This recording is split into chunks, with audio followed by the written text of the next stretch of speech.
Hello friends, स्वागत है आपका मेरे यूट्यूब चैनल पे। आज से हम इस यूट्यूब चैनल पे सीखेंगे कि कैसे आप एक कंप्यूटर की programming language C plus plus को सीख सकते हैं। इसे सीखना बहुत ही सिंपल है।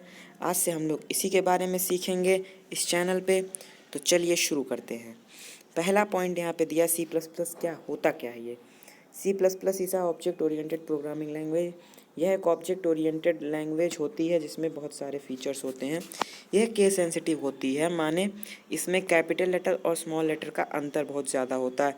अगर कुछ आपको कैपिटल में लिखने को कहा गया तो आपको उसे कैपिटल में ही टाइप करना होगा, नहीं तो ये उसे नहीं लेगा। इसीलिए पॉइंट बहुत नोटेबल है कि ये लैंग्वेज केस सेंसिटिव है। इसके ऐसी और एक दो लैंग्वेजेस हैं मगर वो केस सेंसिटिव नहीं होती हैं। जैसे एच टी एम एल में आप कैसे भी लिख देंगे वो चल जाएगा, वो उसे ले लेगा, लेकिन इसे नहीं लिया जाएगा।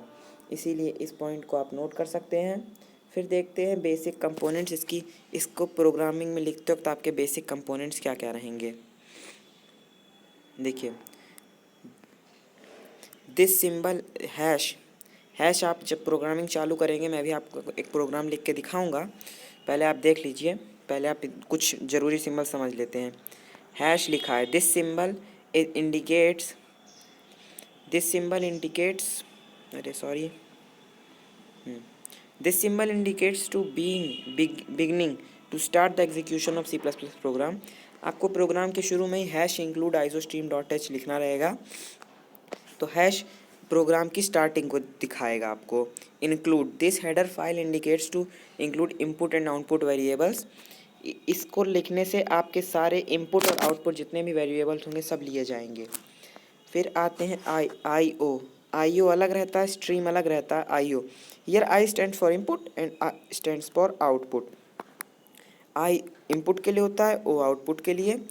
और स्ट्रीम को देख लेते हैं। Stream this header file indicates the process of C plus plus. आपका सी प्लस प्लस का जो भी प्रोसेस होता है ये उसी को दर्शाता है।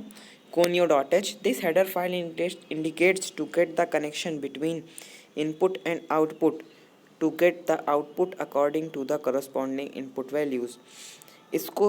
ये आपका बताता है, ये आपका कोई कनेक्शन बताता है इनपुट और आउटपुट वैल्यूज़ के बीच में, ताकि आपको सही आउटपुट मिल सके आपके इनपुट वैल्यू के करस्पॉन्डिंग। जैसे आपने अगर ए प्लस बी इनपुट दिया है तो आपको आउटपुट ए बी मिलेगा, ए प्लस बी ही मिलेगा, यानी 1+2, तो आपको आउटपुट 3 भी मिलेगा।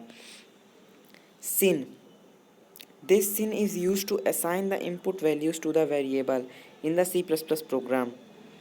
Here in stands for input and C stands for C++ language. The sin comes with the input operator, दो ग्रेटर देन साइन। तो इसका जब भी आप कोई वैल्यू इनपुट करेंगे तो आपको सिन और ये दोनों सी इन और ये दोनों ग्रेटर देन साइन उसमें लगाने रहेंगे, तब आपको आगे अपना वैल्यू लिखना रहेगा, ताकि ये आपके वैल्यू को तभी ये आपके वैल्यू को लेगा, वेरिएबल को इनपुट लेगा। और अगर आपको आउटपुट लिखना है तो सी आउट आपको लिखना पड़ेगा। This cout is use for displaying the result यानी output of the program. Here out means output. This cout comes with output operator, दो लेसर देन साइन। इसका मतलब अगर आप इसको आप सी आउट और ये दोनों लेसर देन साइन, उसके बाद आपको आगे डबल कॉलन लगा के लिखना पड़ेगा। जो भी आप डबल कॉलन में लिखेंगे वो आप जब अपना प्रोग्राम कंपाइल करेंगे तो आपके प्रोग्राम कंपाइलिंग में रिजल्ट के तौर पे दिखाएगा। math.h this header file is used when the mathematical calculations are required specially where we find square root और पावर। जब आप सीधे स्क्वायर रूट और पावर फाइंड करना चाहें, जैसे अगर आप 2 × 2 ना लिख के सीधे अगर math.h लिख देते हैं तो सीधे वो आपके उस पर्टिकुलर वैल्यू का स्क्वायर दे देगा। सी प्लस प्लस प्रोग्राम के पार्ट्स देख लेते हैं कुछ। There are 3 parts of C plus plus program. Header file, main function, body of the program. Header file, there are 3 header files. जैसा कि मैंने आपको बताया, hash include iostream dot h, hash include conio dot h, hash include math dot h. जब आप mathematical mathematical expression use करेंगे तभी आपको मैथ डॉट एच की ज़रूरत पड़ेगी। नहीं, अगर आप नहीं चाहते यूज़ करना तो आप इसे नहीं, मगर ये पहले पहले दो कंपलसरी हैं। उसके बाद मेन फंक्शन आएगा वॉइड मेन और ये दोनों bracket. Void is the keyword that indicates the program which will not return any value. Void एक कीवर्ड है जिसको आप बदल नहीं सकते। ये एक पर्टिकुलर वर्ड है जिसे आप बदल नहीं सकते हैं। ये दर्शाता है कि आपका प्रोग्राम आपको कोई वैल्यू वापस नहीं देगा। फिर आ जाते हैं प्रोग्राम की बॉडी में क्या रहता है? The body of the program initialising the variable. आपको वेरिएबल इनिशलाइज करना रहेगा कि is equal to B, A B C क्या रहेगा, और आपको वेरिएबल डिक्लेयर करना रहेगा। A is equal to B अगर आपको चाहिए, B is equal to C चाहिए, बी इज इक्वल टू 1 चाहिए तो वो आप डिक्लेयर करिए। तीसरा कैलकुलेशन रहेगा और चौथा रिजल्ट। इन 4 से आपका प्रोग्राम बनेगा। उसके बाद नोट, आपको अगर जब आप अपना पूरा प्रोग्राम लिख लेंगे तो Alt + F9 जब आप कीबोर्ड पे दबाएंगे तो आपका प्रोग्राम कंपाइल होने लगेगा। कंपाइल होगा, चेक करेगा कि कोई एरर तो नहीं है इसमें। और कंट्रोल प्लस F9 से आप अपना प्रोग्राम रन कर सकते हैं अगर कोई एरर नहीं है तो। एरर है तो प्रोग्राम रन नहीं होगा, वो एरर दिखा देगा, तब आपको पहले उस एरर को सही करना पड़ेगा। चलिए, यहाँ पे एक प्रोग्राम दिया है डिस्प्ले करने के लिए roll number, class and section and school. चलिए हम लोग इसे देखते हैं। देखिए, पहले मेन हेडर फाइल है जैसा कि आपको बताया था, #include #isostream.h #conio.h। इसमें मैथमेटिकल ऑपरेशन का इस्तेमाल नहीं है अभी, इसलिए इसमें मैथ को हटा दिया गया है। फिर आपका वॉइड मेन जो कि बताता है, और फिर आपको एक ब्रैकेट लगाना रहेगा ब्लॉक स्टार्ट के लिए। इसे आपको एक बार शुरू में, एक बार लास्ट में जब आप ख़त्म करेंगे तब लगाना पड़ेगा। It is called block start लिखा हुआ है, CLR 2 ब्रैकेट और semicolon. It is use to clear the output screen. आपकी जो आउटपुट स्क्रीन रहेगी जब आपका प्रोग्राम रन होगा उसे खाली करने के लिए clear the screen CLR use करना रहेगा आपको। और हर एक आपके लाइन के बाद आपको C++ में एक सेमी कॉलन हर जगह देना रहेगा जैसा इसमें दिया हुआ है। उसके बाद सी आउट, जैसा कि आपको आउटपुट चाहिए, फिर आप डबल कोलन लगाइए तभी आपका दिखाएगा आउटपुट स्क्रीन में। नेम आप बिन रॉय लिख दीजिए, फिर एक सेमी कॉलन से, फिर एक डबल कोलन, फिर सेमी कॉलन लगा दीजिए। वैसे ही class 7th semi colon double colon दोनों साइड, सेक्शन स्कूल, फिर get CH। It is use to hold output screen. यह आपके आउटपुट स्क्रीन रोकने के लिए हेल्प करेगा, इसीलिए गेट CH भी लिखना ज़रूरी होता है।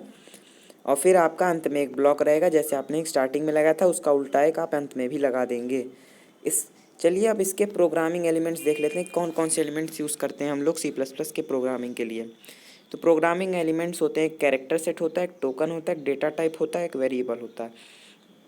Character set, a character set refers to the group of characters that are allowed to be used in a language.